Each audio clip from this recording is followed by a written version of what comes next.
Hey guys, Fire here from InDepth Gaming, bringing you another game review. This time we're checking out YouTuber's Life 2. This game is developed by Uplay Online, published by Razer Games, and released on October 19th, 2021 for a price of $39.99. Let's dive into YouTuber's Life 2 and let you know what it's all about. So, full disclosure, I did play the first YouTuber's Life, and I actually somewhat enjoyed it. They're a different kind of take on a simulation game. It's also a YouTuber endorsed game, and by that meaning, if you can see this supposed to look like PewDiePie picture, this game is kind of supported, endorsed, and has a lot of stuff to do with PewDiePie. The first game was pretty heavy in that, and this game is still running with that same theme, but also introducing some likenesses of many other YouTubers. So the main premise of this game is you record YouTube videos. You can be a gamer, an unboxing person, a dancer, all kinds of stuff. And you kind of just pick your platforms and based on daily trends to record videos to try to become the most popular streamer. The way the game works is when you're recording videos is you use certain cards that you're timed on, and you need to try to fill out all of the like little smiley face guys up top as much as you can based on however many rounds you get. If you fill their little indicators up to the max, you're going to get a little heart, and it's going to allow you to get kind of more views and reactions that day for your video. So as you can see here, we're getting a couple of them pretty close. We did get a star on that last video, so it's going to allow our video to get a better rating. And then based on what you're doing and how it pairs against trends, you'll get an additional, increased rating. And then what you do with your video is you come over here and you have to edit your video and then publish it. Now, editing it is nothing more than just piecing little blocks around. Sometimes you're going to be presented with combinations that just don't work, and you've got to really just figure out how to do it. Sometimes you'll need to cut clips out of your videos. It just really varies on what you're doing and how the videos work out. Then you select thumbnails and little captions, which I don't really think matter a whole heck of a lot. I've kind of poked and prodded around with doing ones that make sense, ones that don't make sense, and it doesn't really seem to impact or affect your video. And then you'll basically get a rating for your video up to 5 stars, and then when you sleep at night, you're going to get scored on how well that video does. Every time you sleep, it'll restart another day, restoring your energy, and then allow you to make other types of content. When you first start the game, you're going to be very limited with the type of content you can produce and really what you can do.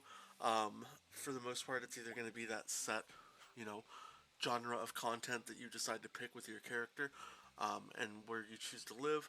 Now, what makes this game a little different than the past YouTuber's Life is you actually have a kind of Pokemon-esque walk around action like little questing system that the game's introduced, and that questing system comes along with these, you know, not to hide what it's called, quests. You're gonna have main quests where you're having to do all kinds of, little tasks and challenges, and for the most part, you have to figure out a lot of this on your own. The game's description of really what you need to do is kind of poor, and when you even encounter some of the people, like the 5 NFT codes I'm hunting for right now, with these guys, it's pretty challenging to figure out what you even need to do.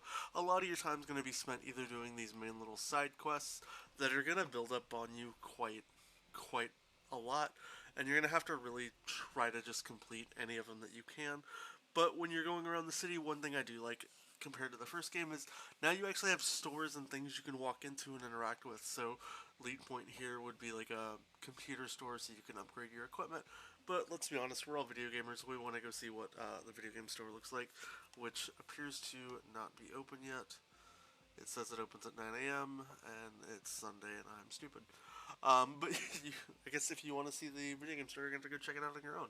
But you'll get many different areas you can go to, like beaches, big city districts, and all kinds of things alike. But for the most part, they're just reskins of things that just give you questable areas that you have to run and explore to. You can buy consumables, but initially in the game, it does a really bad job of explaining to you how the consumables and systems really work, and you're going to have to honestly spend more money than what you probably want to spend in those consumables just to be able to really do anything in the game. As far as the pace of the game, it actually plays very kind of all over the place.